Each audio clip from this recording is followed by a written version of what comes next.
Hello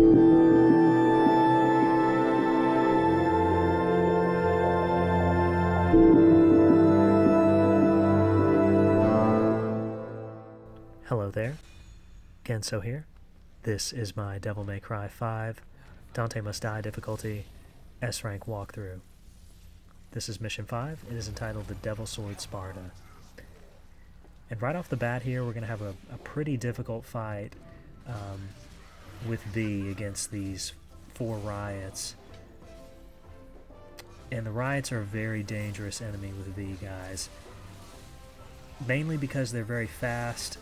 They have very quick attacks, very quick response times, and V doesn't necessarily have any way to defend himself like Dante and Nero do.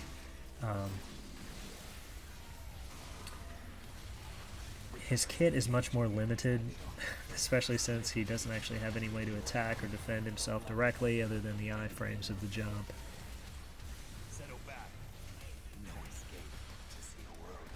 So we're going to be utilizing a camera angle trick in the corner here to just stay safe. Griffin and Shadow are going to put in a little bit of work. I'm going to be using some Devil Trigger on them. Summoning Nightmare if one of the familiars goes down. Accidentally using Promotion, which is something you don't want to do, guys. You never want to get on Nightmare's back. It's a bad idea. It's really just a quick way to burn Devil Trigger. But Griffin and Shadow can do a pretty good job, like they did in this encounter here, of taking out the enemies pretty quickly. Sometimes it can seem like a mixed bag when you're using Griffin and Shadow, and sometimes they can seem completely useless, and sometimes they can do what they're doing right now, which is a fantastic job of keeping this riot in the air. Jesus. That was pretty nice, especially for those two.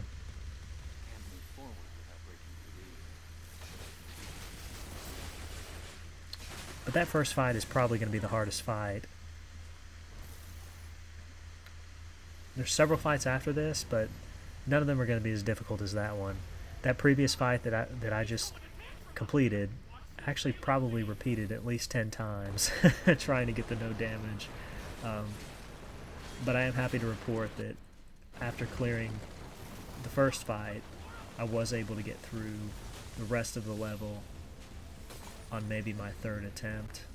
I don't believe it took me very long after the first fight to get through the rest of the level, so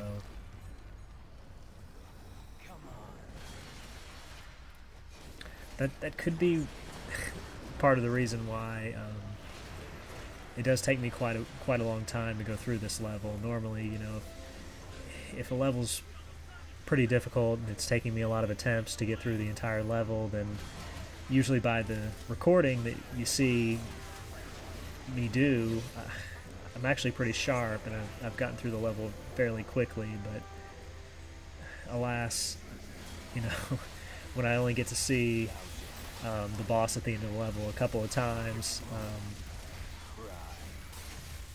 it does usually result in me taking a little longer to get through it, so I do apologize for that, but you get to see me be a little sloppy and mess up a little bit, which I think is good.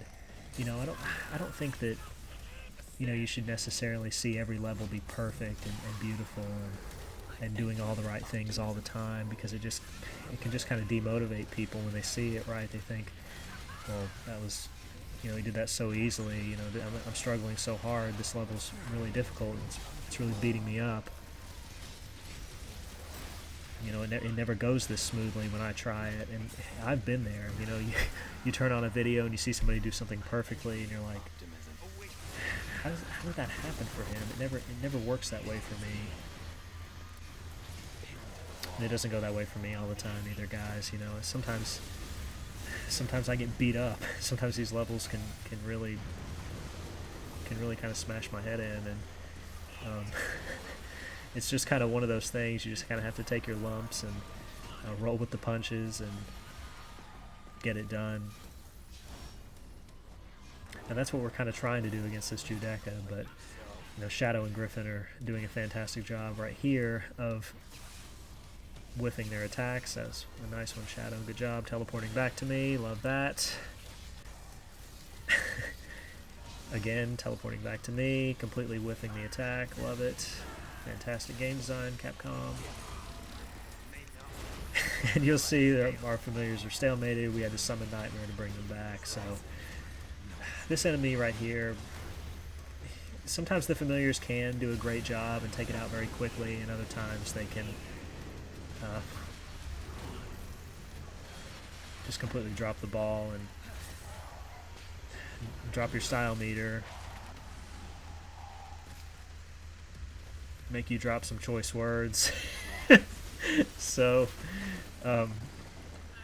just be prepared to face a conglomerate in this mission, guys. Or really anytime you're playing as V, because you never know what you're gonna get.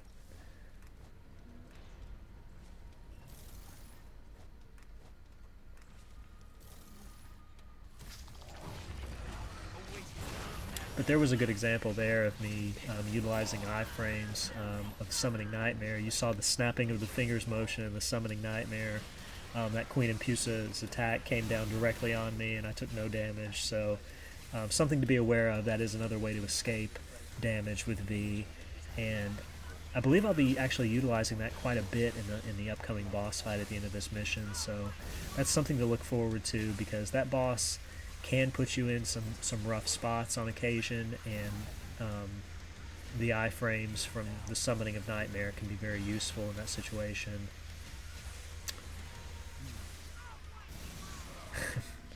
But this is an example of just kind of standard V gameplay right here, utilizing the EX provocation in the corner, trying to build up some style. I should have probably done this at the beginning of the encounter, but lost a chance on some style there.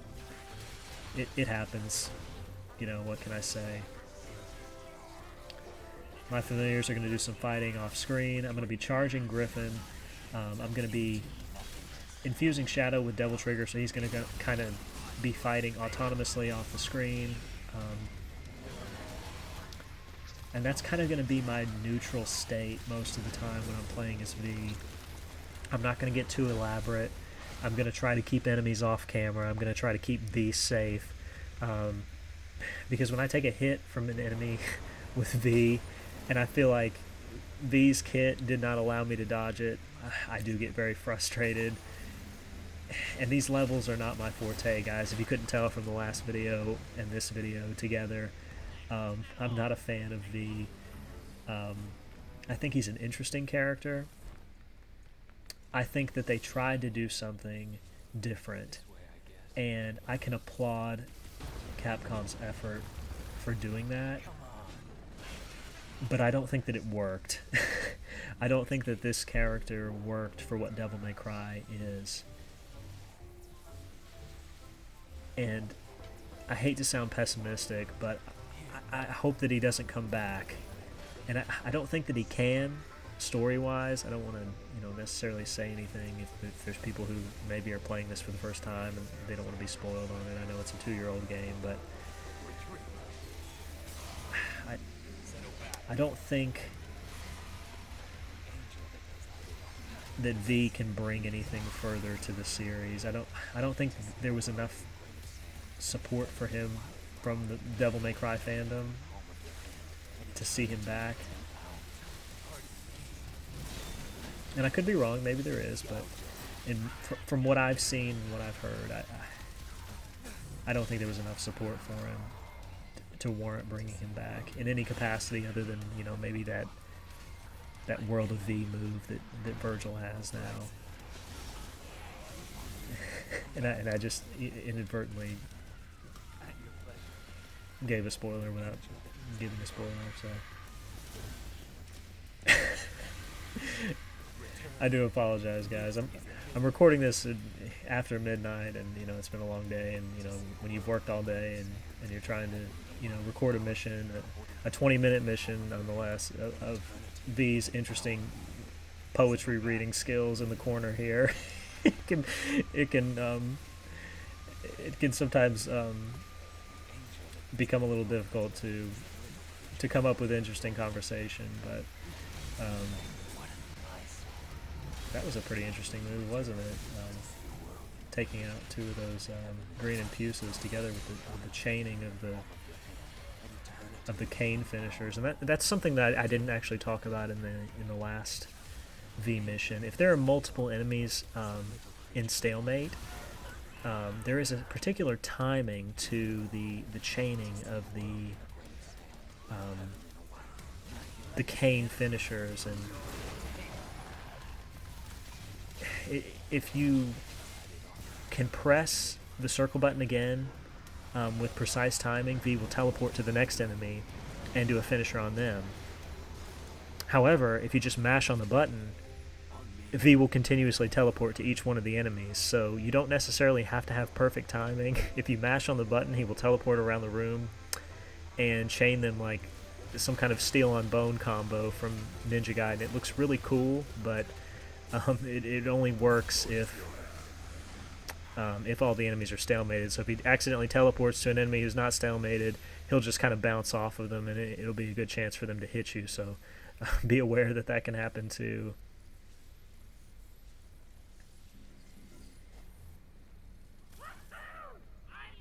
But we're coming up on the boss of this mission, and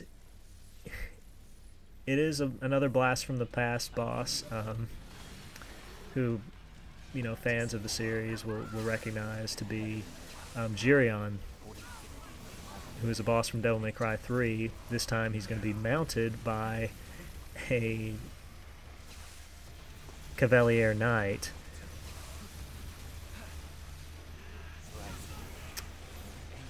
And I actually really like this boss. I think that when you fight this boss with Virgil, I think that this is a fantastic fight. However, I think that V matches up very poorly against this boss, namely because the familiars are always attacking an area of the arena where the boss isn't, leading to wonderfully silly moments of you just desperately trying to get damage on them and not much of anything really happening. As you can see, it's very difficult to maintain any kind of style. My general strategy here is going to be to continue to read the book to gain Devil Trigger at all times. I'm going to be charging Griffin. Griffin's going to be using the blockade move to get some damage on the boss periodically. I'm going to be trying to use Shadow to just kind of mash attacks. I'm occasionally going to be trying to do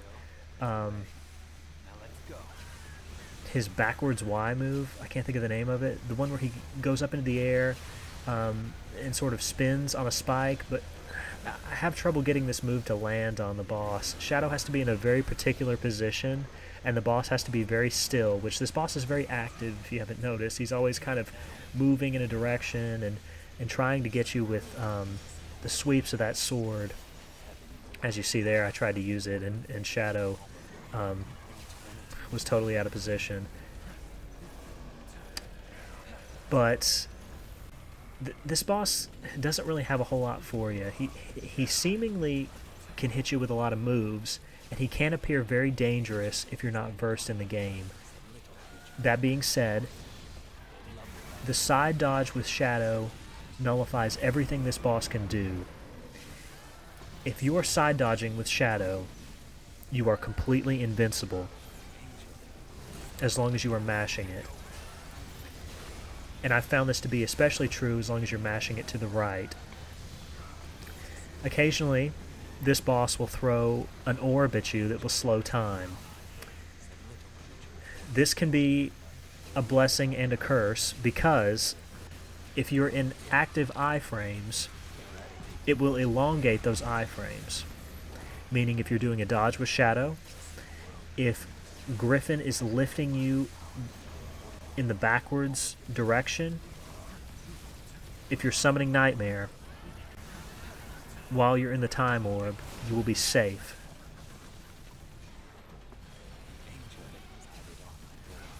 So that's definitely something to keep in mind.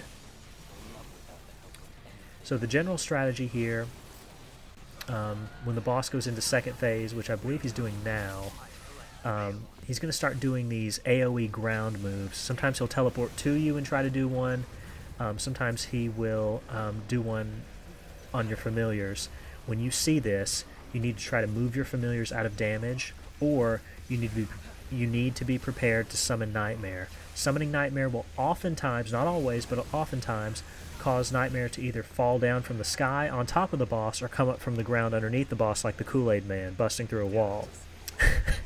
So, anytime that this happens and Nightmare makes contact with the boss, it will do massive damage to the boss. And you're going to see it happen right here. Boom.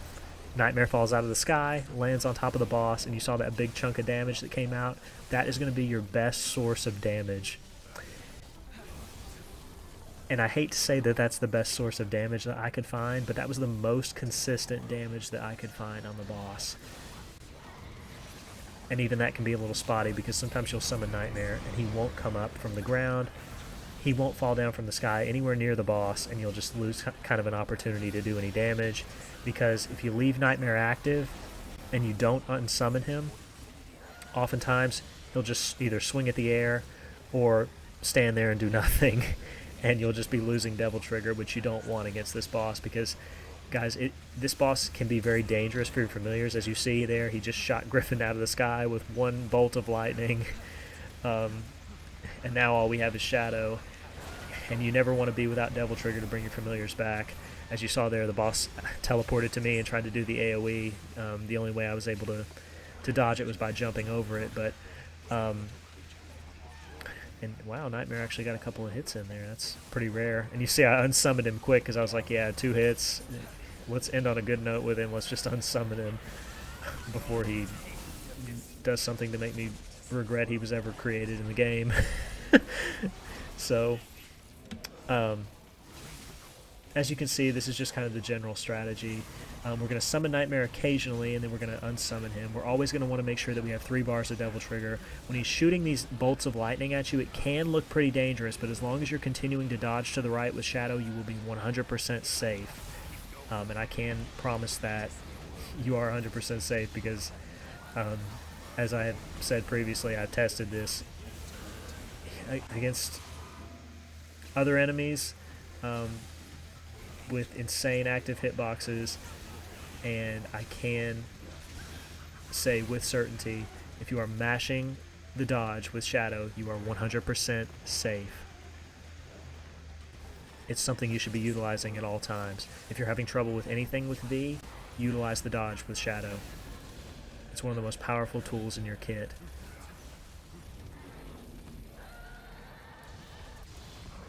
And know that if Shadow ever goes down, you are in danger. And you need to summon Nightmare immediately. So as you can see, the boss is Devil Triggered. He's not really going to do anything new. He's going to continue to utilize the same moves. And now it's just going to kind of be a waiting game of hoping that Shadow can hit him, hoping that Griffin can hit him, hoping that you can continue to build enough Devil Trigger in case they go down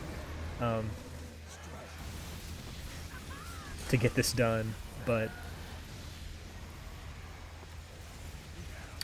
yeah, I don't know. I mean, I feel like if you could have fought this boss with anybody else and there was a good opportunity, you saw that he used the AoE, but I was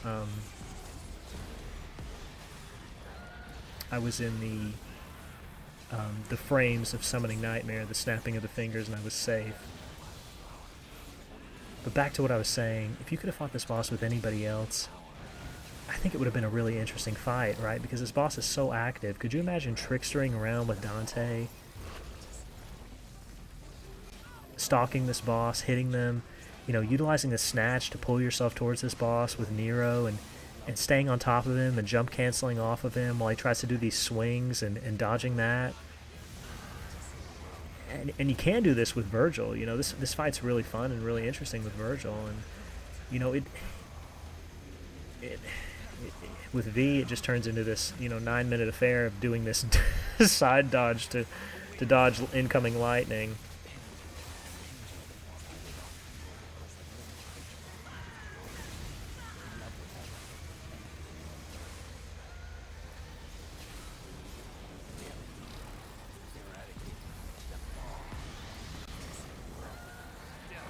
Could you imagine if if Lady was playable in this game. Like maybe, you know, if the end of this mission didn't have this boss fight, and instead, you know, the mission just kind of ended when you got to this point, and you know, after mission 6 when Nero saves Lady, if you know, if she got her Kalina Ann back, and then, you know, maybe she encountered this boss and fought him, because, you know, it kind of makes sense in a way, because, you know, Lady's from Devil May Cry 3, this boss is originally from Devil May Cry 3. You know, it could have been an interesting encounter. Could you imagine like the Devil May Cry 4 like charging up the Kalina Ann while this boss is charging up his big AoE and then shooting the Kalina Ann at him for massive damage? That would have been so interesting, but, you know, alas, this is what we got. So, there you go. We took down another boss. That's mission 5 for you, completed. Thank you very much for watching, and I'll see you next time.